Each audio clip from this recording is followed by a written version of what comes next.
Bonsoir, enfants du cinéma, qu'est-ce que je peux faire pour vous? Oui, bonsoir l'ami, je suis dans un bar avec quelques potes et on souhaitait se faire un film ou une saga après, que ce soit quelque chose de triste ou une comédie. Qu'est-ce que vous me conseillez? Pour ce soir, je peux vous conseiller une histoire aux couleurs de l'amour, une relation passionnée et passionnante. Été 85, réalisé par François Ozon, sorti en 2020. Okidoki, merci l'ami. Bon bah on part là-dessus. Chers auditeurs, chères auditrices, bienvenue dans le podcast Enfants du cinéma. Hello les illustros et bienvenue dans ce nouvel épisode d'Enfants du cinéma, un épisode qui n'est pas hors série, qui est en pleine série puisque je ne suis pas seul pour l'animer, je suis en compagnie du célèbre, du cultissime King Tao national. Comment vas-tu, notre cher King Tao? Eh ben ça va être très bien, j'avais déjà dit que pour le dernier épisode du Giallo au slasher passant par le gore, j'avais déjà dit que je reviendrais à la rentrée, donc je suis contente de te retrouver, même si on s'est vu il y a pas longtemps, depuis que tu es revenu d'Irlande. Je suis venu chez toi d'ailleurs. Exact, exact. Et d'ailleurs, tu m'as apporté de très beaux cadeaux, à savoir une affiche extrêmement grande de The Life of Chuck, une affiche extrêmement grande de 28 ans plus tard, et deux affiches extrêmement grandes de Tu ne mentiras point. Et d'ailleurs, Ouais, on s'est fait c'est un ça. pari concernant ces deux affiches, mais on ne vous le révèle pas maintenant. Et donc, aujourd'hui, nous sommes réunis pour parler d'un long métrage. Vous savez très bien lequel c'est, puisque vous avez vu le titre du long métrage dans le titre de la vidéo et le titre du long métrage sur la miniature de la vidéo. Mais je vais laisser King Tao introduire un petit peu ce long métrage pour ensuite, moi, un peu plus le présenter. Et je dis juste avant que je suis trop content de te retrouver, King Tao. C'est notre rentrée de podcast. Je t'aime, mon frère. Voilà. Bah oui, merci. Déjà, on a fait un beau projet ensemble que j'ai dirigé, donc c'est pour ça que je me permets juste de parler du début. Bon, vous l'avez vu, c'est été 85, mais on voulait faire on n'était pas tout à fait d'accord sur le film parce que on cherchait un film qui sentait bon la mer, qui sentait bon l'océan, en même temps qui soit l'esprit un peu de fin d'été, de rentrée, parce qu'on a un peu le blues, donc on a vite pris le large et on a pris été 85 avec nous. Et d'ailleurs, petite anecdote drôle, c'est que quand j'ai fait l'autre fois chez toi le petit avis catastrophique, j'ai montré le Blu-ray de été 85. Donc C'était un teasing. voilà, comme dans le Giallo, c'est c'est un teasing comme à chaque fois. Mais en tous les cas, voilà, on va vous parler de été 85. Ça va mon chéri? Ouais. Mon Dieu, mais qu'est-ce que tu lui as fait? Maman, ça chavirait, c'est tout. Et donc, été 85, je vais quand même le présenter un petit peu plus en détail, ce long métrage. Il est sorti le 14 juillet 2020 dans nos salles obscures, soit, le jour de la fête nationale. Si c'est pas beau, ça, quand même, pour célébrer le cinéma français. Bah ouais, c'est sorti 14 juillet, c'est marrant parce que c'est vraiment le jour de la fête nationale. Mais je viens de voir ça sur Wikipédia aussi que c'est la première à Lyon qui a été fait le 2 juillet, tu vois. Donc c'est du coup c'est assez amusant. Et les suites Belgique, Suisse et Québec dans la foulée en fin juillet. Donc du coup c'est assez intéressant. Oui oui. Ah ok, d'accord, je pensais que tu allais continuer à dire tous les endroits où il y avait eu des avant-premières et tous les endroits où était sorti le long métrage. Mais finalement, ce n'est pas le cas, je suis extrêmement déçu. Non, je Ah rigole. bon, Bon, bah je en vais fait continuer. j'avais que ça comme comme endroit. J'avais pas les autres pays. Je vais continuer la présentation du long Vas-y. métrage. Il est réalisé par François Ozon, un réalisateur français, ma foi, véritablement connu. Été 85 dure 1h40. C'est un drame. C'est un long métrage qui a comme pays d'origine la France et la Belgique. Et au casting, nous retrouvons Félix Lefebvre dans le rôle de Alexis Robin, Benjamin Voisin dans le rôle de David Gorman, Philippine Velge dans le rôle de Kate, Valéria Bruni Tedeschi dans le rôle de Madame Gorman, Melville Poupeau dans le rôle de Monsieur Lefebvre. C'est assez drôle parce que ça ressemble vraiment au nom de famille de l'acteur Félix. Ouais, tout à Félix fait. Lefebvre. Et enfin, nous retrouvons également Isabelle Nanty dans le rôle de Madame Robin. Isabelle Nanty, à qui on envoie beaucoup de tendresse, beaucoup d'amour, parce que on a su qu'elle a eu un accident de voiture assez grave il y a peu de temps. Donc on espère qu'elle va vite se Bah, rétablir et que ça sera bientôt. J'ai J'ai- un lointain mauvais souvenir sur, pour sur- elle. sur l'info, j'ai vu passer ça aussi, qu'elle avait eu un accident, mais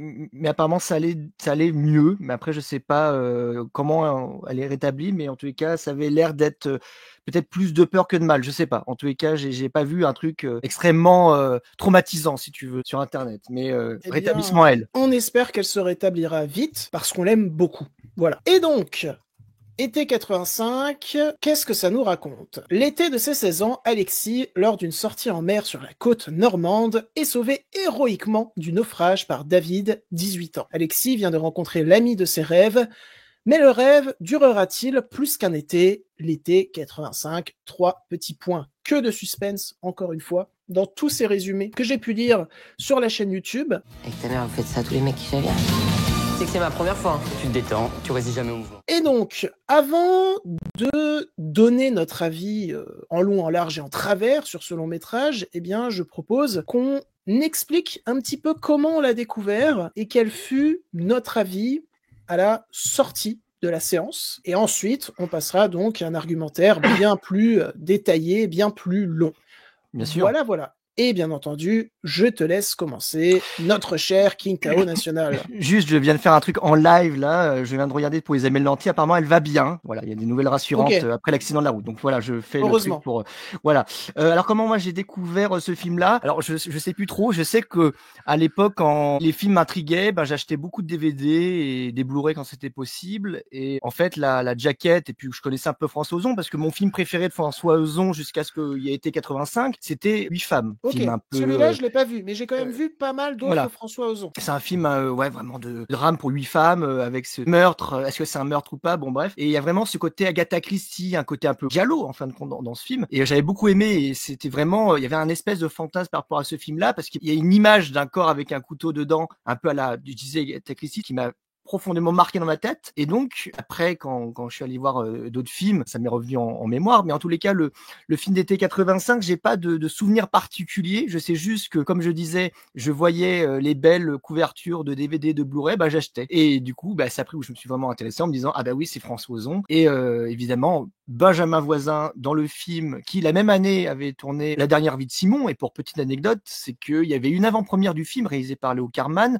dans mon cinéma. Ciné 7. Donc c'était assez amusant. Alors mes parents à l'époque avaient vu le réalisateur et son frère qui joue dedans, mais pas du tout du coup Benjamin Voisin. Et il a tourné dans plein d'autres choses et d'ailleurs il est dans le prochain film L'étranger de François Ozon. Et puis Félix Lefebvre que j'ai redécouvert dans 2 films, Une vie rêvée, voilà, qui est sur Canal. C'était vraiment extraordinaire aussi. Pareil avec Valérie Bruni Tedeschi qui jouait le rôle de sa mère cette fois, pas la mère de Benjamin Voisin. Mais par contre, j'ai aussi vu cette année du coup parce qu'il est sorti cette année, c'est L'épreuve du feu. Voilà, ça faisait du bien de voir un Félix Lefebvre très pudique et en même temps très sensible et très ouvert, tu vois. Et donc, de toute façon, ces films-là, ça se voit au cinéma et ça fait du bien de voir un cinéma français où il y a de la fraîcheur, du côté solaire et tout. Donc c'est pour ça, moi, ça m'a fait plaisir. D'ailleurs, je t'ai prêté le Blu-ray d'avoir revu ce film après, quand tu le convoques avec d'autres films, bon, évidemment, on parlera de La Boum parce qu'il y a un lien avec La Boum, mais des films avec des motos, avec la jeunesse qu'il y a eu ces derniers temps. Je peux citer L'amour ouf ou Leurs enfants après eux, exemple de films avec des motos. Et on peut parler d'un autre film, peut-être que tu l'as pas vu. Et avec de la jeunesse. Et avec la jeunesse. Et un autre film, peut-être que tu l'as pas vu aussi, c'est une histoire un peu dans ce même, parce que c'est un lien avec l'homosexualité aussi qu'on parlera dans ce film. C'est un grand thème aussi cher dans les films de François Ozon, entre autres. Pas que lui, bien sûr, mais il y a un film qui s'appelait La Pampa, parce que le film est sorti, ça fait un moment, et c'était aussi sur le même thème. D'ailleurs, on voit Artus dans ce film-là. Et donc, du coup, il y a une histoire aussi, voilà, de ce lien entre 2 hommes et aussi ces motocross, voilà. Donc, il y a toujours une rivalité et donc tu me diras, il y a tellement de plein de films qui expriment tel ou tel thème, mais le plus important, c'est de savoir qu'est-ce que nous raconte Été 85 et qu'est-ce qu'on en a compris et évidemment, qu'est-ce qu'on apprend avec ce film. Donc, Été 85, moi, je l'ai revu avec plaisir. Voilà, c'est un film que tu aimes toujours autant que la première fois que tu l'as vu, donc. Ouais, vraiment, c'est-à-dire que maintenant, depuis un moment, je regarde les films de façon très assidue, très, après quand c'est à la maison, c'est un peu compliqué, parce que j'ai le téléphone, j'essaie de voir pour me dire, tiens, il me fait penser à ci, à ça, les gens dans le film, ou est-ce qu'il a pas joué dans ce film-là, et donc du coup, je mets tout en lien, parce que vous me connaissez maintenant avec les liens. Mais en tous les cas, T85, c'est un peu comme l'image de Last Night So, je m'explique vite fait. C'est que Last Night So, c'est un film sur la nostalgie. Pourtant, on est nostalgique de ce qu'on n'a pas connu. T85, on est nostalgique de ce qu'on n'a pas connu dans les années 85 parce qu'on est né après. Donc voilà. Mais en tous les cas, le film, je l'aime beaucoup. Après, François Ozon, je l'ai un peu suivi parce que j'étais allé voir aussi Mon Crime, qui a plus ou moins marché, mais qui me faisait penser à 8 femmes, parce qu'il y a ce côté un peu théâtral. Parce que dans ces films de François Ozon, il y a un esprit de théâtre, tu vois. C'est souvent, il fait jouer des gens qui viennent du théâtre. En tout cas, qui ont un peu cet esprit du théâtre. Et donc, du coup, ces films de François Ozon, ils ont toujours, qu'on les aime ou pas, parce qu'il y a eu le dernier, je crois que c'était Quand vient l'automne, qui était un peu bancal parfois, qui était un peu, voilà. Mais en tous les cas, il a toujours cette force, François Ozon, de trouver des acteurs, jeunes ou pas, mais je me rappelle dans le film Quand vient l'automne, ça m'a fait encore plus découvrir Pierre Lautin, qui joue aussi dans le prochain film de l'étranger. Donc voilà, oui, été 85, c'est le film de la nostalgie sans connaître cette nostalgie des années 80, parce qu'on est né après, je le disais. Je pense que oui, c'est avec peut-être, mais dans une autre mesure, je dirais, Jacques Audiard, où c'est des films un peu de genre divers et variés. C'est un très bon réalisateur français qui touche un peu à tout. Je parle encore aujourd'hui, et François Ozon, c'est un réalisateur, tu disais un réalisateur connu, qui est quand même pas mal célébré en fin de compte, et c'est un réalisateur qui est très intéressant aussi dans sa palette de genres, d'acteurs, d'actrices, et de ce qu'il propose comme idée à chaque fois qu'il réalise un film. Je suis totalement d'accord. François Ozon, qui est un réalisateur, je suis en train de le voir actuellement, extrêmement productif, puisque il a à son actif 43 réalisations. Et il n'est pas très âgé, François Ozon. Et qui dit réalisateur très productif, comme peut l'être également Quentin Dupieux, dit que tous les films ne peuvent pas être tout autant réussis à chaque fois, parce que parfois, il y a des longs métrages dans la filmographie de ce genre de cinéaste où on sent qu'il y a eu de la réflexion, qu'il y a eu du temps pour le faire, et d'autres où on a plus l'impression que les cinéastes étaient plus pressés par l'idée de faire un film que par l'idée de faire un bon film bien réfléchi de A à Z. Le cinéma de François Ozon, moi en général, je l'aime quand même véritablement bien. J'aime beaucoup son thriller Dans la maison, j'aime beaucoup son travail esthétique dans Friends, j'aime beaucoup le traitement d'une thématique extrêmement dure dans Grâce à Dieu. Je vais le dire maintenant, j'aime beaucoup Été 85, que je n'avais pas pu découvrir en salle à l'époque, que j'ai découvert bien après, mais depuis je l'ai vu quand même 3 ou 4 fois en comptant aujourd'hui, puisque je l'ai revu aujourd'hui, et j'avais pas mal apprécié Mon Crime. Voilà, ce côté très comédie, ce côté un petit peu houdonite. C'est même un long métrage qui avait réussi à me faire apprécier Danny Boone dans une période où je n'en pouvais plus de Danny Boone. C'était un petit peu après son long métrage 8 rues de l'humanité, qui est l'une des pires daubes qui existent dans le 7e art. Et donc, ensuite, il y a eu Quand vient l'automne, où là, j'ai eu un petit peu plus de mal. Je trouvais que c'était pas assez bien réfléchi, notamment dans son propos de fond, beaucoup trop flou et presque problématique. Et il va revenir dans nos salles obscures avec une nouvelle production, avec L'étranger, qui sort le 29 octobre 2025. Maman disait souvent qu'on n'est jamais tout à fait malheureux. Un long métrage qui me hype sévère, notamment parce que son affiche est magnifique, parce que ce que j'ai vu du long métrage, et j'en ai pas vu beaucoup, m'intrigue beaucoup, parce qu'il y a Benjamin Voisin, et que King Tao ne soit pas déçu. Je ne suis plus amoureux de toi, je suis amoureux de Benjamin Voisin, après avoir revu Été 85. Benjamin Voisin, quel acteur qui a une filmographie passionnante, même si il se cantonne peut-être un petit peu trop dans les films dits d'époque. Je sais pas si t'as remarqué, parce que il joue dans Été 85, qui est un film quand même d'époque, qui se passe donc dans les années 80. Ensuite, c'est là que pour moi, il a vraiment été révélé au grand jour comme un grand acteur français, un grand nouveau talent. Il a joué dans Illusion perdue, quel chef-d'œuvre, Illusion perdue, de Xavier Giannoli. Je sais pas si tu l'as vu. Non, je l'ai pas vu. Je regarde la filmographie de Benjamin Voisin, et t'en fais pas, ça me pose pas problème que tu préfères et que tu aimes Benjamin Voisin, parce que de toute façon, moi je l'aime aussi, il y a pas de souci. Non, je n'ai pas vu Illusion perdue, par contre j'ai vu le film qui est sorti 2 ans après, qui s'appelle Les âmes sœurs, je l'avais vu avec mon papa d'ailleurs. C'est un film particulier aussi. Mais voilà, sur Illusion perdue. D'André Tecciné. Et ensuite, il avait enchaîné avec L'Esprit Coubertin, qui était une comédie complètement barrée, complètement hors sol, qui a beaucoup déplu, mais que moi j'ai trouvé, ma foi, très sympathique. Dernièrement, il a été à l'affiche de Jouer avec le feu, donc en fait, peut-être que je me trompe, il se cantonne pas trop au rôle dit d'époque, même si ensuite il est revenu dans une série chapeautée par celui qui a chapeauté les nouvelles adaptations des Trois Mousquetaires. Je ne me souviens plus comment il s'appelle. Aide-moi, King Tao. Le réalisateur de Trois Mousquetaires, ou je me demande... Martin Bourboulon. Oui, bah non, faut pas m'en parler de Martin Bourboulon, parce qu'il y a aucun film que j'aime de lui, donc c'est compliqué. Allez voir ma review sur 13 jours, 13 nuits. J'ai dit Mais donc, à quand je vais aimer un film de lui, quoi. Mais donc, voilà, Benjamin Voisin est revenu dans la série Carême, qui a été diffusée sur Apple TV. Une série de Ian Kelly et David Serino, mais où Martin Bourboulon a notamment opéré en tant que réalisateur. Et c'était une série, ma foi, sympathique, sans plus. Mais oui, donc, et bon, il a pas opéré en tant que chirurgien, quoi. Voilà. Allez, je reprends. cette blague ne m'a pas fait rire, mais en même temps, je l'aime beaucoup. Non, mais ça Parce que m'avait j'aime beaucoup l'humour nul. Oui, mais ça m'a fait penser à Thomas Lilti, qui était avant un médecin, qui est devenu un réalisateur. C'est pour ça. Je digresse. Effectivement. Et donc, bon là, on parle beaucoup de Benjamin Voisin. Vous l'avez très bien compris. De Ben, On est ouais. un peu de Ben, ouais. On le connaît bien, celui-là. On est passé assez rapidement sur notre avis en bref sur le long métrage, mais rassurez-vous, il va y avoir une partie où on va vraiment le décortiquer. Et d'ailleurs, ce podcast, je vous le rappelle, est entièrement chapitré de A à Z, donc vous pouvez tout de suite sauter à la partie qui vous intéresse le plus, même si j'avoue, c'est plutôt sympathique si vous nous écoutez en entier. Mais donc, on a beaucoup parlé de ce cher Benjamin Voisin qui, en plus d'être extrêmement beau, est un talentueux, extrêmement grand nouveau talent. Bah ouais, mais on n'a pas beaucoup parlé de Félix Lefebvre. Toi, tu en as un petit peu parlé, mais qui lui a une filmographie plus discrète. Ouais, plus teintée, ouais. Plus discrète. Alors, il a joué quand même 2 fois chez François Ozon, puisqu'il a joué dans Été 85 et également dans Mon Crime, où il a un petit rôle. Oui, plus petit. Et après Été 85, il a joué dans Le Diable au cœur, dans Suprême, quel bon film, dans La Passagère, dans Rien à perdre, dans Une vie rêvée, dans Ni chaîne ni maître, dans J'ai avalé une chenille, qui est un court-métrage d'animation, donc je suppose qu'il fait une voix. Et enfin, dernièrement, dans Le Domaine et également L'épreuve du feu.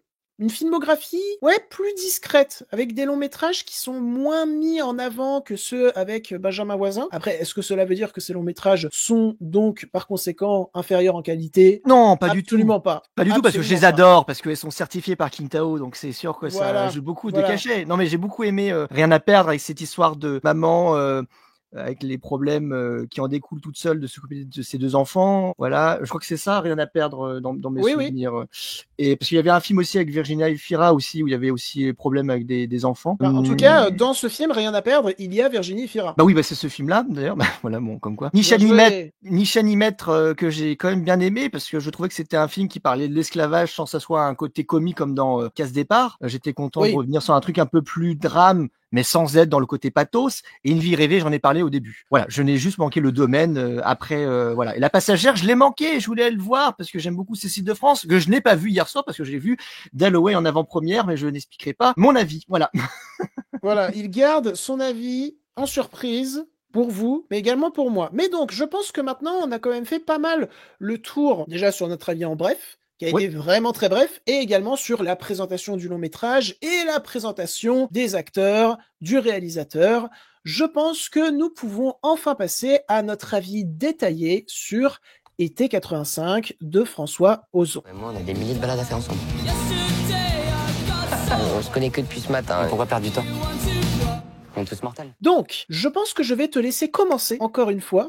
En fait, Été 85, ça le mérite, en fait, en parlant de la nostalgie, parce que ça s'adresse aussi à une certaine période. Il y a des gens qui vont beaucoup l'aimer parce que ils se retrouvent dans cette époque-là, comme l'amour ouf, voilà, dans une certaine période. Nous, non, parce qu'on n'a pas connu ça, mais on a connu cet âge-là à une autre période. Et c'est bien de faire la différence entre les deux, et c'est pour ça que j'apprécie beaucoup comment François Ozon l'a réalisé, comment il l'a filmé, comment il l'a cadré, comment il l'a mis en scène avec 2 acteurs fabuleux, lumineux, malgré les déboires qu'il va y avoir pendant le film. Mais il y a vraiment ce côté, comme dans L'épreuve du feu d'ailleurs, avec Félix, qui est un peu le garçon un peu, tu sais, un peu timide, il se méfie un peu, mais en même temps, il veut grandir, en même temps, il veut faire, voilà, il est absorbé. Je vais rentrer directement avec l'eau parce qu'il y a ce fameux moment où il voit Benjamin Voisin, tout beau, tout musclé et tout, et donc ça va répondre avec la question à un moment donné dans le film où il lui dit mais t'es sûr que tu m'as vraiment aimé, parce que il y avait des choses qui faisaient que ça pouvait se confondre. Voilà, sur ce film-là, avec cette relation-là, elle est vraiment passionnante parce que ça montre aussi, par rapport à nos relations aujourd'hui, je parle pas forcément de l'époque, mais des relations en général, que c'est pas parce que entre un gars et une fille, il peut y avoir des problématiques, il y a des problématiques entre 2 gars ou 2 filles. C'est intéressant aussi de le dire. Bien sûr. Que, en fin de compte, si tu regardes le film, je vais juste faire une digression par rapport au film Syrah que je suis allé voir aujourd'hui. Si on voit le film Syrah que par rapport au rave party et au côté dramatique, on oublie d'autres choses du film. Et ben là, si on voit que le film homosexuel, bah c'est dommage, on passe à côté d'autres choses. Parce qu'il y a vraiment, au-delà de ce lien-là, de cette relation, il y a vraiment des liens qui sont croisés, en fin de compte, entre eux deux, leurs parents bien sûr, et cette fille aussi. Kate, qui sera vraiment ce côté, en plus ce côté british, en plus. Donc, Ouais, j'aime bien. il y a vraiment ce côté-là qui ramène encore plus de fraîcheur, malgré qu'en fait, on pourrait croire au premier abord qu'on la voit qu'elle est un petit peu candide, elle est un peu naïve, alors que pas du tout, en fait. Et c'est pour ça Oui, que il y a de j'aime la dire, surprise dans l'écriture des voilà. personnages qui est vraiment appréciable. Et c'est pour ça que je dis souvent que les filles sont subtiles, parce que quand, par exemple, une fille change quelque chose, un bracelet, ou je ne sais quoi, ou une coupe de cheveux, la fille va voir qu'elle a fait ça, alors que le mec dit, bah, tu vois. Donc, du coup, c'est vrai que c'est pas une généralité, mais c'est vrai qu'elles sont plus dans le détail. Et d'où, dans le film, où lui pensait qu'elle n'avait pas vu qu'ils étaient potentiellement ensemble, parce que c'est toujours pareil, il y en a un qui est plus animé que l'autre. Et donc, c'est vrai qu'il y a une espèce de trio, même si c'est pas un trio amoureux, comme l'a pu être Parthénopée, voilà, que j'ai beaucoup aimé. Et puis, dans le film, ce qui amène aussi cette fraîcheur-là aussi, c'est le lieu. Et donc, Bien sûr, oui. c'est Tellement comme... magnifiquement filmé, représenté par la caméra, la photographie. J'aurais Voilà, quelque chose à dire sur la ouais, photographie d'ailleurs. parce que cette plage de Normandie, c'est comme quand j'ai vu Valeurs sentimentales de Jochen Trier, son dernier film, même si je préfère Julie en 12 chapitres, il y a cette plage iconique de Deauville, et on passe le bonjour à Cinéchaud, qui est allé au festival. Et donc, c'est vrai qu'il y a des endroits où, tu vois, où il y a des voix, par exemple. Tu prends le doublage de Morgan Freeman, t'as même pas besoin de le voir, et tu sais qui c'est. Et ben, pareil, pour Été 85, et même pour Valeurs sentimentales, je fais un lien, c'est quand tu vois cette plage-là, quand tu vois ces cabines avec les noms, bah, tu sais où tu es. Et ben, Été 85 arrive à te positionner avec fidélité dans la période, donc les années 80, pas par rapport aux musiques, parce que c'est trop facile, comme Prom Queen qui te met des musiques des années 80 et ça fait pas un film des années 80. Et ben là, on a par la photo, par les personnages, par un tas de choses qui sont fidèles à la période et au lieu, tu vois. Donc c'est ça qui est vachement bien fait et bien Il y a une très retranscrit. bonne reconstitution des années 80. T'as vraiment l'impression d'y être et c'est notamment aidé par l'aspect très pellicule du long métrage. Tout à fait. Alors, est-ce qu'il a été tourné véritablement en pellicule ou est-ce qu'il a été tourné en numérique et ensuite ils ont créé un habillage pellicule? Je ne sais pas, mais dans tous les cas, ça fonctionne très bien et je trouve que ça s'y prête vachement. Et alors, j'ai des choses à dire sur le long métrage. Si tu Sûr. as d'autres pistes à lancer pour qu'on puisse les explorer, tu peux le faire maintenant ou sinon je peux déjà répondre à certaines de tes pistes. Non, vas-y, de toute façon, ça va venir peut-être après, comme souvent dans nos podcasts, ça va venir après et après, ça va rebondir dessus. Alors, c'est intéressant ce que tu dis sur la nostalgie, t'en as parlé un petit peu au début. Ouais. Est-ce que, on va voir si j'ai bien compris, est-ce que tu trouves, toi, que Été 85 est un long métrage nostalgique des années 80? Parce que moi, je trouve pas qu'il le soit. À l'inverse, ouais. Enfin, je trouve même pas que c'est un long métrage qui parle de la nostalgie des années 80, à l'inverse de Last Night in Soho qui Oui. parle de la nostalgie des années 60. Ouais. Là, Oui, je trouve pas. Oui, je suis tout à fait d'accord avec toi. Juste pour rebondir, c'est que oui, Last NSO et Edgar Wright a voulu que ça soit vraiment, et je l'avais expliqué dans le podcast sur du Giallo slasher en passant par le gore, épisode 4, que oui, c'était vraiment dedans. Il voulait vraiment retranscrire ces époques-là en disant que c'était un monde. Il faut pas trop l'idéaliser. Faut faire attention. Par contre, pour Été 85, non, j'ai pas ce. Je suis d'accord avec toi parce que non, ça ne veut pas montrer un côté. Oh, regarde, c'était bien les années 80. Tu vois, et il y a pas ce côté-là dans le film. En fait, tu trouves plus que la reconstitution des années 80 est véritablement saisissante et peut créer une certaine nostalgie chez le spectateur, mais c'est pas ce que le film travaille. Voilà, je dirais qu'il cède, parce qu'il a connu les années 80 aussi à cette, voilà, il a connu, donc. Bah, il avait littéralement 18 ans en 85. Voilà. Donc, il cède de ça comme un tremplin pour faire un film. Mais ce film-là, il a l'aspect un peu 80. Mais en fait, ce film-là, pourquoi le film marche bien? Parce qu'en fin de compte, il limite intemporel. Parce que on voit, parce qu'il y a ces choses qui font penser aux années 80. Mais en même temps, les habits, aujourd'hui, il y a des gens qui reviennent à ce côté rétro, tu vois. Donc, Bien en fait, sûr. c'est vrai même que. pas que dans les habits, Voilà. avec les vinyles, et peut-être que Voilà. la prochaine étape, ça sera les VHS. Oui, bien sûr. Après, je t'avouerai que j'ai rarement vu de vinyle. Si, il y en a eu un moment. Mais dans la chambre. C'est très, comme dans tous les films, genre S'enfants après eux, L'amour ouf, les espèces de grands posters, les trucs comme ça. Bon, Là, il y a quelques posters, il y a quelques vinyles, il y a quelques objets vraiment très ancrés dans les années 80. Et puis, il y a tout ce qui est reconstitution de décors. Oui. Mais pour moi, c'est vraiment juste pour reproduire l'époque et pas pour essayer de créer une forme de nostalgie un peu nocive chez le spectateur ou même chez les personnes qui avaient, par exemple, 18 ans dans les années 80. Donc, je trouve que c'est assez malin et notamment ce côté anti-nostalgie, on le ressent dans la BO où tu pourrais t'attendre que ça soit un défilé de musique connue des années 80 et je les ai comptés, il y en a que 4. Honnêtement, il y en a que 4 et à chaque fois qu'elles sont utilisées, notamment celle de The Cure, notamment Sailing, il y en a que 4 et elles sont véritablement utilisées pour servir le propos que portent en eux les personnages, le propos du long métrage. Elles sont pas là pour faire comme dans Fear Street Prom Queen. Voilà. On est dans les années 80. Donc je trouve ça vraiment intéressant. Le côté anti-nostalgique du long métrage, alors qu'il aurait pu très clairement plonger là-dedans. Même François Ozon aurait pu se retrouver piégé dans une forme de nostalgie qu'il aurait cultivée lui-même sur cette période. Et tu sens d'ailleurs que le long métrage était extrêmement important pour lui et qu'il était mûrement réfléchi, parce que il y a une phrase en début de long métrage qui est prononcée par Félix Lefebvre que je trouve très intéressante et où pour moi, François Ozon s'identifie très clairement à Félix Lefebvre, à son personnage à ce moment-là. C'est une scène où son personnage, Alexis, donc, on lui demande comment il construit les histoires qu'il couche sur papier, tu vois la scène, et lui, il répond qu'il se base sur des sentiments qu'il a eus,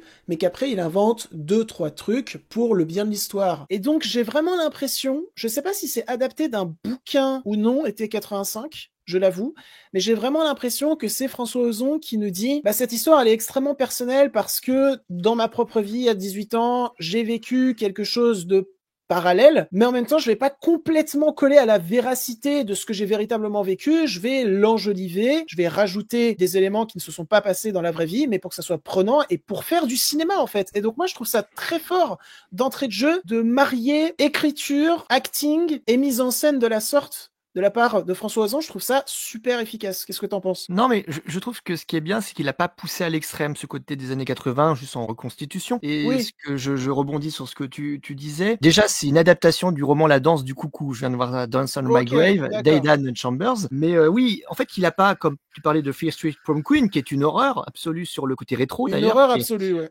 Et non, parce que... tout point. Oui, en tout point, mais sur ça, vraiment, il avait raison, Ciné Show, de dire, voilà, des musiques des années 80 pour me mettre dans les années 80. Est-ce que ça en fait, j'ai juste à écouter une playlist sur Spotify et j'ai pas besoin de regarder le film. Exactement. Donc, c'est ça, en fait. Et donc là, tu disais, il aurait pu se faire avoir, François Ozon, et en fin de compte, il a été malin parce qu'il a pas cédé à la facilité de mettre des musiques des années 80 juste pour dire, 80 égale 80. C'est ce qu'on pourrait faire dans une école de cinéma. On se dit, tiens, pour faire pleurer les gens, on pathos, on va mettre un violon et on va mettre des pleurs. Non, Ouais, ça suffit exactement pas. ça. Et là, il y en a vraiment que 4. Hein. Je crois qu'il y a In Between Days de The Cure.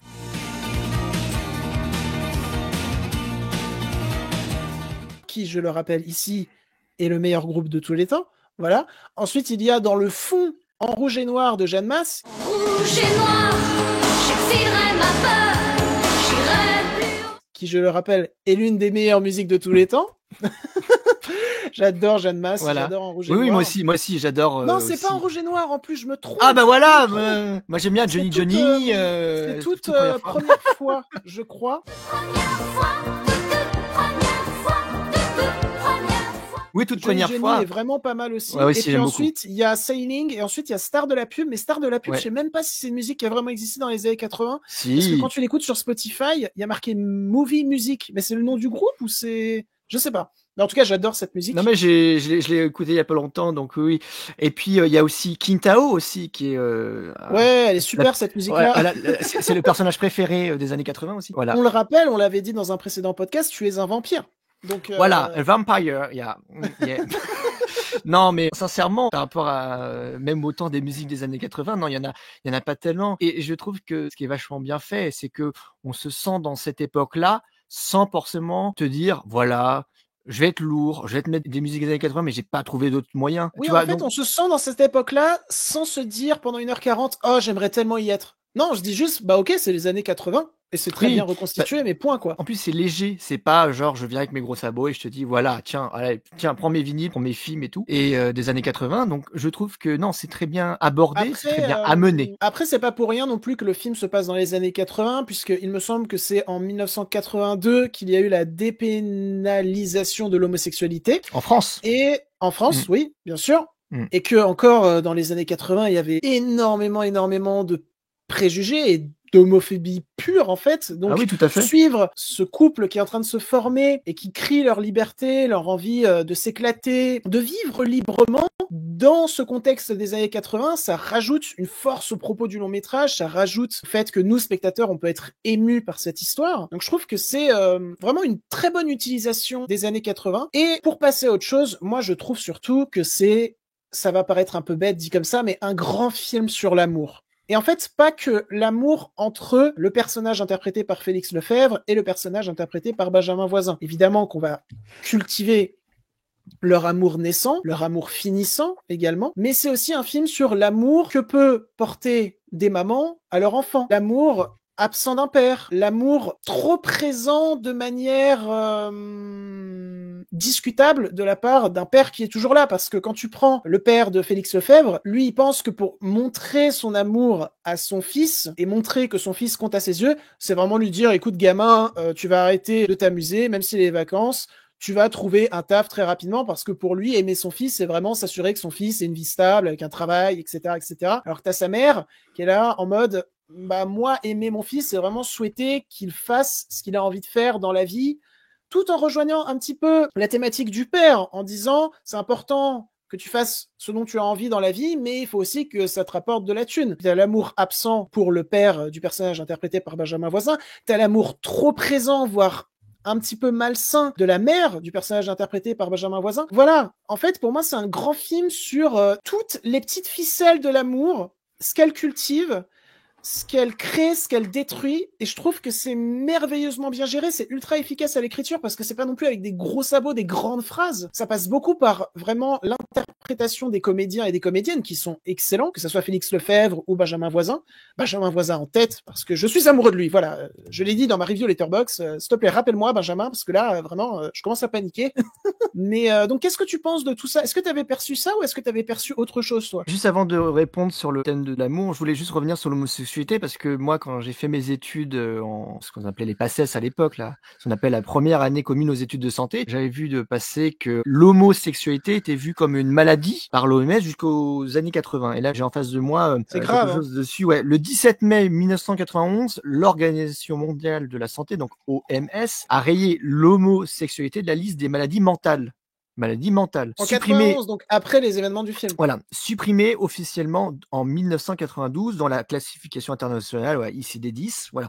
Donc c'est juste pour revenir du fait que voilà, ça a été très délicat. En plus aussi, il y avait eu dans ce même truc-là aussi avec le sida à l'époque aussi, avec l'histoire du sang contaminé à l'époque des années 80 sous Mitterrand, avec le Il y a un ministre Laurent excellent film Fabius. sur le sujet Voilà. que vous connaissez sûrement et que tu connais sûrement toi aussi, ça Oui. fait 101 battements par minute, qu'on abordera, je le dis ici, sûrement un jour dans Enfants du cinéma. Parce que ça fait très longtemps que je l'ai pas vu et j'ai très envie d'en parler un jour, voilà. Bah, en fait, pour la petite anecdote, dans la liste des 13 films que je voulais proposer à Jean-Baptiste, il y avait 120 battements par minute, parce que c'est un de mes films préférés de Robin Campillo. Un excellent film de Robin Campillo qui a aussi réalisé l'excellent L'Île Rouge, et je crois qu'il revient cette année, ou alors qu'il est déjà revenu cette année, je sais plus, mais vous voyez, du Robin Campillo, c'est... Oui, il est venu cette magistral, année. Il est venu cette année avec le film Enzo, avec Voilà. comme actrice qui joue la mère, Élodie Bouchet, dont je suis fan, Qu'on voilà, adore. que j'adore, comme Léa Drucker aussi, dont le film sort demain, L'intérêt d'Adam. En tous les cas, le film Enzo, petite anecdote aussi, dans mon cinéma, j'ai su que le personnage joué par je sais plus lequel acteur, mais qui joue le rôle d'Enzo, il est venu dans mon cinéma voir le film. Donc du coup, c'était assez Ok, amusant. d'accord, mais en Non, fait, faut vraiment aller dans ton cinéma. À tous ceux qui nous écoutent, allez au Ciné 7 d'Elancourt, parce que vous allez croiser que des gens connus là-bas. Déjà, vous allez me voir, d'ailleurs, peut-être, voilà. Non, j'ai travaillé ce week-end, donc vous ne verrez pas ce mois-ci. Mais bon, bref, en tous les cas, je voulais juste faire une digression sur un autre réalisateur qui aime beaucoup une personne que mon père a eu au téléphone, et elle a trouvé super qu'on parle d'été 85 parce qu'elle adore le cinéma, qui s'appelle Roselyne, qu'on appelle Rose, et Bonjour à toi, Roselyne. qui adore le réalisateur Christophe Honoré. Peut-être tu connais de nom, peut-être Je tu as vu connais, les je crois que films. j'ai vu un de ses films. Je vais regarder, vas-y, continue. Parce que en fait, ce réalisateur-là est breton, et comme ma famille et du côté de mon parrain, ils sont bretons aussi. Donc voilà, et donc le films dont je parlais, c'était à l'époque Plaire, aimer et courir vite, avec Vincent Lacoste par exemple. Il y a eu aussi Le Lycéen, et son dernier c'était Marcelo Millau. Et pourquoi je dis ça? Parce que c'est vrai que je peux mettre en lien ces deux réalisateurs qui sont pas du tout dans le même état d'esprit pour les films, mais par rapport à été 85, on peut y glisser des petites choses en rapport, parce que lui-même est homosexuel. Et ils parlent tous les deux d'homosexualité dans leur cinéma. Et c'est vrai que, pour revenir aussi, le fait que tu disais, est-ce que pour moi, je le voyais comme ça, été 85, comme un film sur l'amour? Moi, je dirais que oui, c'est un film, l'amour avec un grand A, parce que pour moi, l'amour avec un grand A, c'est le don de soi, c'est le temps que tu consacres aux gens, l'énergie que tu consacres. Et donc, il y a cette côté-là, Il y a toute une question là-dessus avec le temps que va consacrer Benjamin Voisin à Félix Lefebvre, et puis le temps que va consacrer Félix Lefebvre à Benjamin Voisin, et comment ça va exploser dans une séquence qui, à chaque fois, me tire les larmes, parce que, mon Dieu, qu'est-ce que Benjamin Voisin est excellent dans cette séquence. La séquence dont tu parlais un petit peu tout à l'heure, tu l'as teasé, Oui. où il dit... Oui. Mais le Bien problème avec toi, c'est que ce que tu aimes chez moi, c'est moi. Oui. Et pas forcément les moments qu'on passe ensemble, etc., etc. Voilà, Et bien sûr. le moment où il lâche cette phrase avec la larme qui coule, Ouais. oh là là, c'est Ça crève-cœur. fond.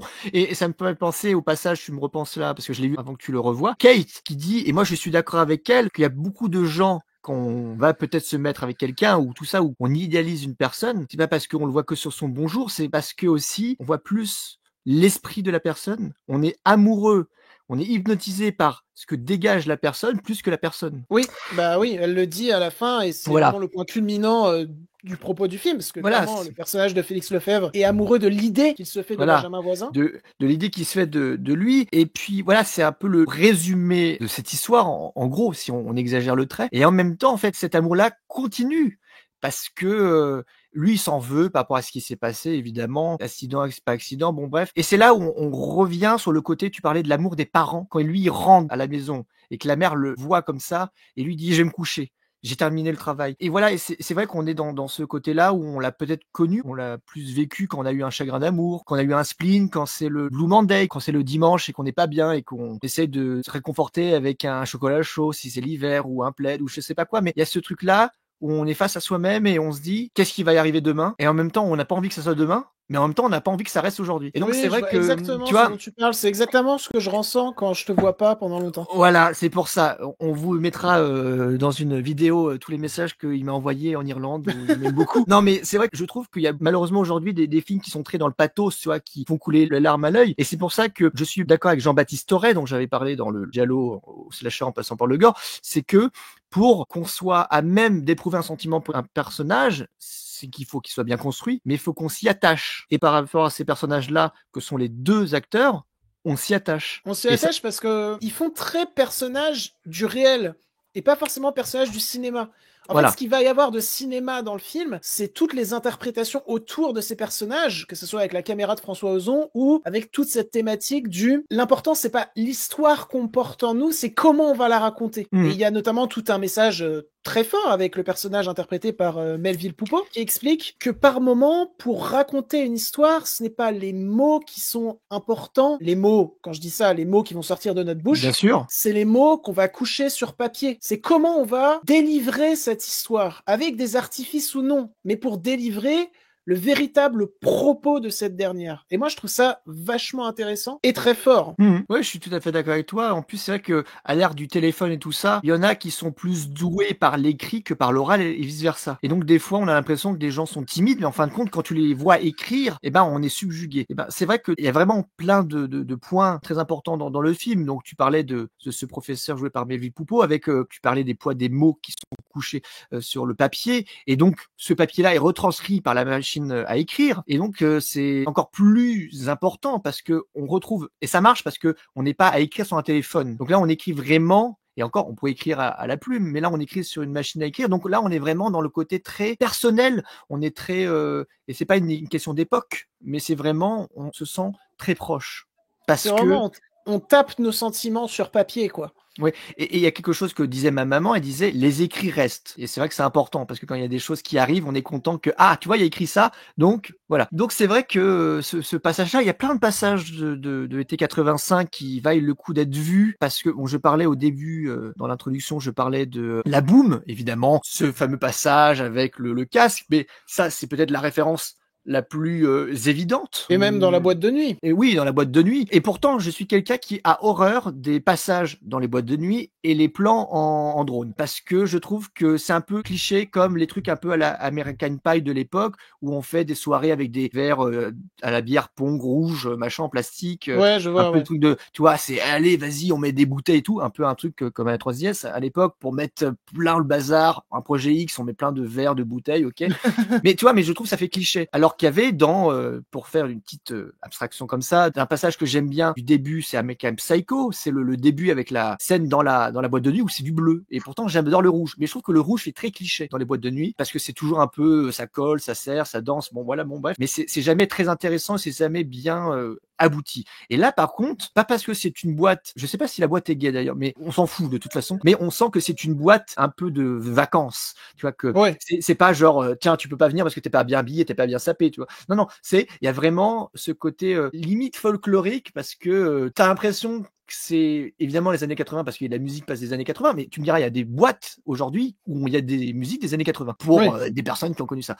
Mais en même temps, c'est très d'actualité, je disais, c'est très intemporel. Donc ce passage-là, voilà, et la boîte de nuit, moi je l'aime beaucoup, vraiment. Dans mes top 5, 10 de boîtes de nuit, il y en a pas beaucoup. Hein.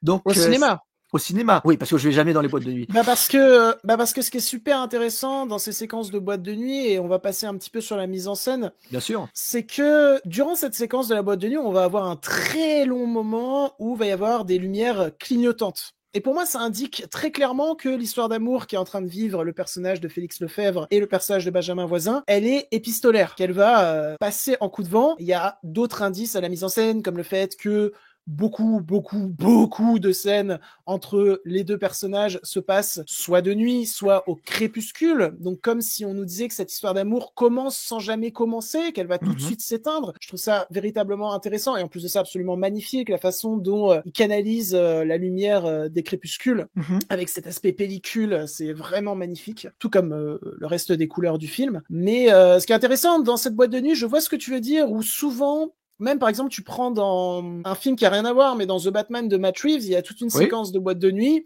où c'est très rouge dans un premier temps. Et c'est vrai qu'il y a beaucoup de scènes de boîte de nuit où c'est très rouge, où parfois c'est bleu. Et là, c'est vraiment des couleurs assez nouvelles, genre du jaune, du violet, du vert, des couleurs que t'as pas l'habitude de voir dans des séquences de boîte de nuit au cinéma. Et effectivement, ça fait très boom, parce que des images que j'ai vues de la boom, ça fait très référence à la boom. Mais je trouve que ça s'y prête bien, encore une fois. Voilà, je pense que j'ai fini sur la mise en scène. Est-ce que tu as d'autres choses à dire ? Oui, de toute façon, t'as dit beaucoup de choses sur la mise en scène. Je trouve que même au-delà de... Parce que, évidemment, la mise en scène qu'on a sur la boîte de nuit quand ils dansent, avec cette musique que j'adore, star de la pub.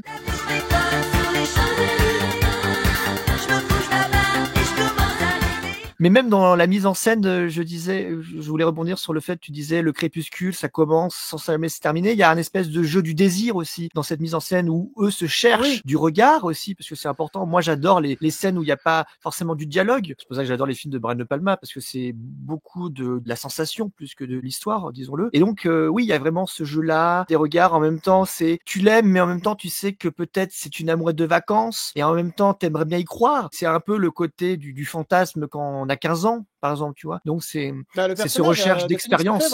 Voilà. Non, mais je parle pas forcément de l'âge dans le film, mais de nous, tu vois. Quand moi j'avais 15 ans, oui, bien sûr. Ce film-là retranscrit bien ce que moi je pouvais vivre à cette époque-là, 15 ans. Il retranscrit bien les sentiments amoureux, le fait de vouloir s'investir sans trop s'investir, mais en même temps de pas pouvoir y échapper. Parce que Benjamin Voisin, il est vraiment magnétique dans le film, quoi. Oui. C'est un aimant, quoi. Vraiment, même toi, sur ton siège, t'as l'impression que tu te rapproches de la télé, quoi. Non, mais en fait, je pourrais le comparer à un bonbon à harlequin. On sait que c'est un peu acide, un peu doux, un peu amer. Et donc, moi, j'ai un peu cet esprit-là quand je vois le film, quand je me remets, moi, à mes 15 ans, où je suis un peu ce gars-là qui est un peu timide, tout ça, qui a pas beaucoup d'assurance, parce qu'on a 15 ans ici. Bon, je parle en tant que personne qui découvre un peu la vie, mais en même temps qui est très casanier, très solitaire. Donc c'est assez amusant et de se dire que on a envie d'avoir quelqu'un, mais en même temps on sait que le temps est compté. Donc c'est vrai que pour ça que je parlais du jeu du désir, parce qu'il y a vraiment ce côté-là, pas du chat à la souris, mais on sent qu'à un moment donné ça peut nous échapper. Et à côté, il y en a un qui va plus être intéressé que l'autre, et du désir parce qu'on sent dans leurs yeux dans leur regard et dans le côté magnétique de Benjamin Voisin, parce qu'il y a ce côté un peu naïf et candide de Félix Lefebvre, mais ces deux-là se complètent. Et il y a vraiment ce côté-là de, il a besoin de rassurer, mais en même temps, il a envie de grandir et d'être comme lui, parce qu'il est attiré par cet aimant. Il est aimanté par Benjamin Voisin, qui est vraiment c'est ça. lumineux. Ça rejoint toute la thématique de l'amour. Est-ce que ce personnage de Benjamin Voisin, il l'aime parce qu'il l'aime, pour son être au complet, ou est-ce qu'il l'aime par rapport à une idée, ce qui se fait de lui, ou est-ce qu'il l'aime parce que Benjamin Voisin a ce côté très protecteur, ou est-ce qu'il l'aime parce que Benjamin Voisin a ce côté très expérimenté et lui ne l'est pas. Donc toutes ces ficelles de l'amour qui sont traitées sont très très bien traitées, notamment par beaucoup de show don't tell. C'est un film qui sur les sentiments va être assez mutique, sauf dans la scène de l'explosion du couple. Voilà, c'est un film qui est assez mutique, qui fait beaucoup passer par le regard, le corps des comédiens, ce qu'ils vont transmettre, et à chaque fois c'est très très fort. Et c'est aussi un film, je trouve, qui parle éminemment de la mort, de notre relation à la mort, si on prend ça au sérieux, si on ne prend pas ça au sérieux, qu'est-ce que la mort peut nous enlever, comme nous apporter, comment on va honorer nos morts. Voilà, la mère de Benjamin Voisin qui souhaite peut-être honorer la mort de son mari en devenant ultra protectrice envers son fils. Félix Lefebvre, avec la mort de Benjamin Voisin, qui lui souhaite honorer par rapport à une promesse, avec quelque chose, comme tu le disais, de presque folklorique, quelque chose d'indécent presque, mais qui devient décent quand tu connais la promesse et la relation entre les personnages. Bien sûr. Ouais. Moi, je trouve que c'est vraiment un super film avec beaucoup de thématiques très bien traitées de manière ultra efficace en 1h40. Il n'y a pas un bout de gras. Non. Non. Tu ne finis pas sur ta faim. Il y a aussi des séquences un petit peu plus humoristiques, entre guillemets, qui vont plonger tout d'un coup dans le drame, et la gestion du ton est excellente, comme toute la séquence où il se rend à la morgue et d'abord oui, bien sûr. travestir. Bien sûr. Et donc, il y a un côté un petit peu candide, encore une fois, ouais. Un côté un petit peu rigolo, et finalement, ça plonge dans le drame total, mais ça fonctionne très très bien. Et donc, voilà, été 85, moi, je trouve que c'est un super film. Je trouve aussi, tu disais que comme c'est très mutique et ça passe par les regards, et ça passe aussi par la musique. On disait qu'il n'y avait pas beaucoup de musique des années 80, mais il y a d'autres musiques.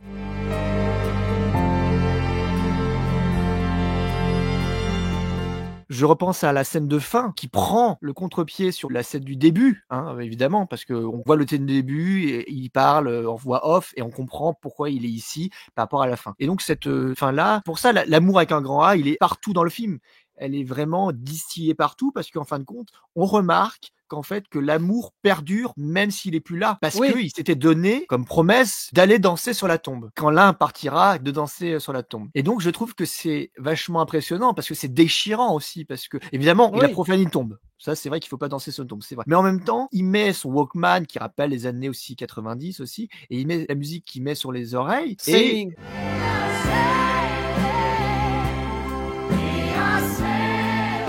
il danse sur cette tombe.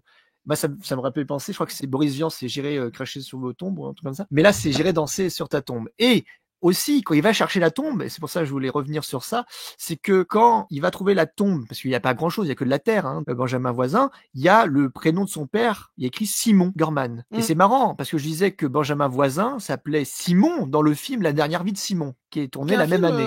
Tout à fait appréciable, d'ailleurs, réalisé par un ancien de 3IS, je crois. Donc Léo Carman, il est par ici. Je veux dire, ses parents sont par ici, parce que je vois des fois son père, Sam Carman, qui a joué avec Jean-Pierre Bacri. Et donc, du coup, c'est impressionnant. Et je peux même faire, pour le coup, le père Simon, donc il a le nom de Simon dans La dernière vie de Simon, Benjamin Voisin. Je peux dire aussi que la mère, donc Valérie Bruni-Tedeschi, qui joue la maman, donc on disait, de Benjamin Voisin, joue la mère de Félix Lefebvre dans Une vie rêvée. Voilà. Donc, du coup, c'est assez intéressant de voir qu'elle a été mère des deux, mais pas dans le même film.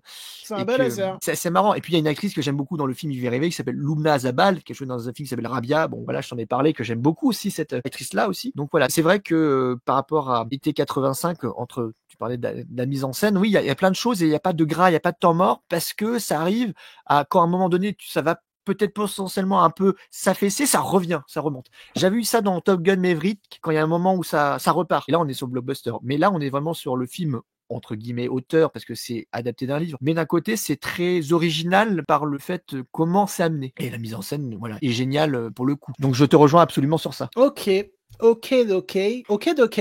Nouveau terme. Normalement, c'est Okidoki. Ouais, mais Et tu peux le je créer, tu peux le finirai, créer. C'est... je vais créer une marque déposée. Je finirai par dire que j'ai été vraiment ému tout à l'heure. J'avais oublié Ouais. ce petit détail. Mais quand t'as Isabelle Nanty qui dit à Félix Lefebvre, est-ce que tu vas bien? Je trouve que c'est tellement bien sorti. Mais parce que les comédiens et comédiennes de ce film ont un excellent tempo, un tempo qui, par certains instants, tu peux dire, tiens, j'ai l'impression que ça matche pas ensemble, mais finalement, tu finis par apprécier et par vouloir y retourner. Mais c'est marrant, ta métaphore tout à l'heure du personnage de Benjamin Voisin qui est un peu comme un bonbon harlequin.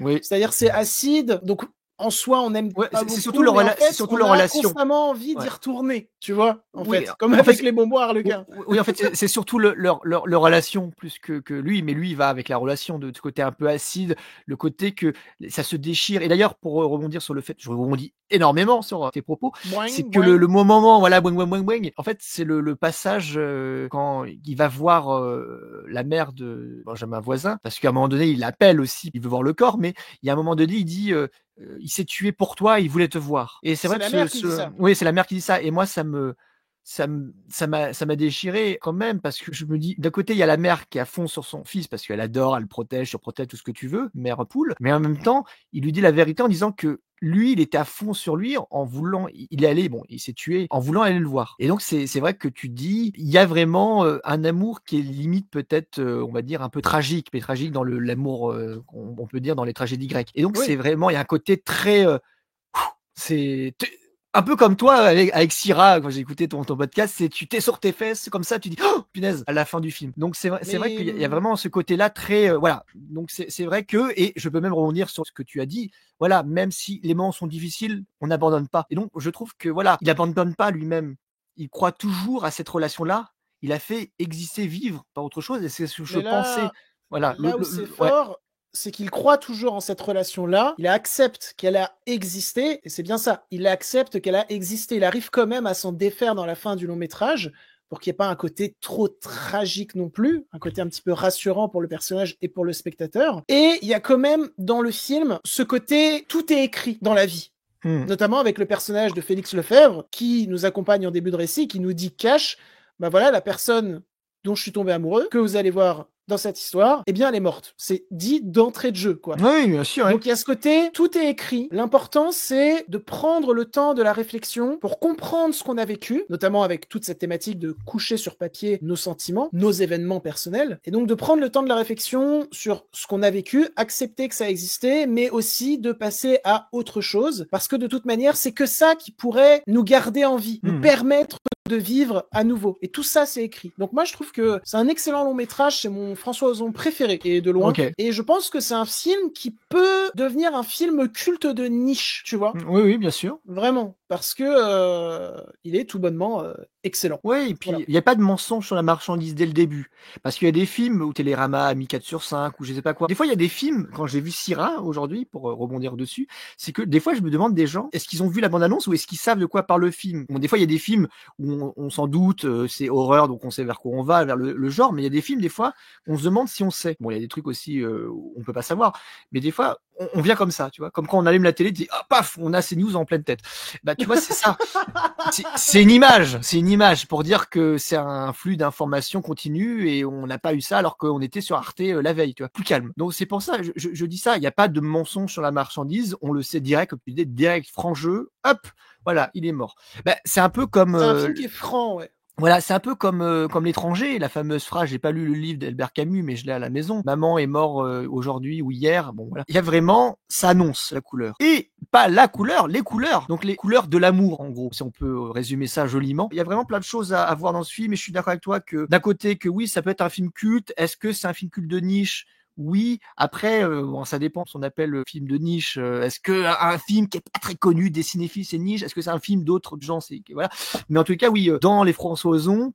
Mais en fin de compte, je te dirais que d'une certaine génération, été 85, c'est comme Julie en 12 chapitres, ça a été connu au cinéma, donc les gens connaissent le film et donc connaissent voilà cette histoire-là. Après, moi, j'ai pas vu au cinéma comme toi, donc mais je l'ai vu en Blu-ray que je t'ai prêté d'ailleurs. Faudra que tu me le rendes d'ailleurs, hein, parce que Je te rendrai ton Blu-ray et je pense que on a quand même bien trifouillé les entrailles de ce long métrage qui, vous l'avez compris, est un long métrage qu'on aime beaucoup, et je pense que King Tao a trouvé la phrase parfaite qui sera notamment dans le titre de ce podcast. Été 85, un film passionnant sur les couleurs de l'amour. Voilà. Ouais, Merci à toi, King Bah Tao, ouais, pour ouais, rappeler, y a pas que les couleurs du giallo, hein, donc, donc voilà, donc toutes les couleurs, voilà. Donc non, Et non, donc, non. voilà, je pense qu'on en a terminé pour cet épisode, à moins que tu souhaites rajouter quelque chose. Salut, bye. Non, J'ai besoin de comprendre ce qui s'est passé. Sincèrement, non, j'ai toujours plaisir d'enregistrer avec toi, surtout, Pareillement. surtout sur un film de rentrée comme ça, qui est quand même un chouette film, et que on peut parler librement d'un film dont, à l'époque, on disait les thèmes de l'homosexualité étaient compliqués, délicats. Donc c'est intéressant d'avoir ce film-là, et même les films de Robin Campillo, les films de Christophe Honoré. Je trouve que c'est des perles rares, un peu jetées dans la mer, tu vois, comme des bouteilles vides. Il y a des choses dedans quand même, mais Oui. mais il y a vraiment Je vois la métaphore. voilà, il y a vraiment ce truc-là que j'aime bien, parce que moi je vais voir beaucoup de films. D'ailleurs, ça faisait un peu plus de 150 films que j'ai vus cette année au cinéma, mais on s'en fout que j'en ai vu 5, 10, 15, 20 ou bref. Mais c'est surtout que voilà, ce qui m'attire maintenant, c'est pas forcément le film américain, le film français, mais par contre, quand je trouve des films comme Été 85, bon, j'ai revu, mais des films un peu dans cet aspect-là, de thèmes, de thématiques, de sujets, de choses qui sortent un peu de l'ordinaire, ou même du montage, d'éclairage, des choses que je vois rarement au cinéma, comme Sira, qui est pas totalement français parce que c'est espagnol-français, pour revenir sur le coup. Bah, ça fait du bien de voir des films qui vont pointer quelque chose de particulier dont on va pas beaucoup parler, ou qu'on a parlé il y a 20 ans, ou que j'ai pas vu passer il y a 5-10 ans. Donc c'est ça qui est bien. Et T85 en fait partie de ces films qui sont un peu bonbons pour moi, et qui sont des films qui sont autant agréables à voir et en même temps déchirants à regarder. Donc voilà. Mais T85 toujours dans mon cœur, et puis voilà. Et je dédie juste vite fait cet épisode-là à quelqu'un de 3e, parce que j'en avais parlé, parce que c'était son film préféré, qui m'a dit quand on a commencé 3e, quand j'étais en première année, qui s'appelle Noah Waxin. Et donc du coup voilà, il adore ce film-là. Et je trouve que c'est une bonne porte d'entrée de films de François Ozon, et de films de couleur, d'été, de chaleur, de tout ce que tu veux, qui fait que notre fin d'été sera plus lumineux, parce que là en ce moment il fait pas très beau. Oui, mais moi je suis content. Moi je préfère quand il fait moche, quand il pleut, quand il y a du vent, quand il y a du folklore. Un petit Attends, peu j'ai pas horrifique. entendu. Tu m'as dit que tu préfères quand je suis moche, c'est ça? Non, non. On dédie cet épisode à Noah Waxin. Voilà, si tu passes par là, j'espère qu'il t'aura plu, et nous espérons que cet épisode vous aura plu à vous autres, illustros et personnes qui sont abonnés ou non à la chaîne. On vous aime tous. Voilà. Promulguons l'amour, et n'hésitez pas à liker, commenter, partager cet épisode s'il vous a plu. Je vous jure, c'est important et ça fait grave plaisir, comme le fait de s'abonner à la chaîne si ce n'est pas déjà fait. Bah ouais, un petit like, un petit com, un Le petit bah abonnement. Le bah ouais m'a fait mourir de rire, il est sorti du tréfonds de toi. Ouais, du Mais tréfonds, donc- ouais. Mais donc, tous nos réseaux sont en description. N'hésitez pas à aller nous suivre dessus, car nous sommes très présents, notamment sur Letterboxd. Sur ce, nous en allons côtoyer d'autres univers. Je te dis- Attends, moi j'ai un truc à dire. Ah oui, Je- c'est vrai, Oui, c'est vrai. oui. Donc oui, avec JB, quand j'étais venu, il m'a dit, tu sais, ça fait 1 mois qu'on est allé à Disneyland, donc voilà. Et donc du coup, c'est un épisode spécial Halloween, parce qu'en fait, je crois que JB ne va pas faire, je crois, en tous les cas, ce que j'ai cru comprendre, ce que tu me disais, que tu ne vas pas faire de moi Halloween, mais de moi Noël.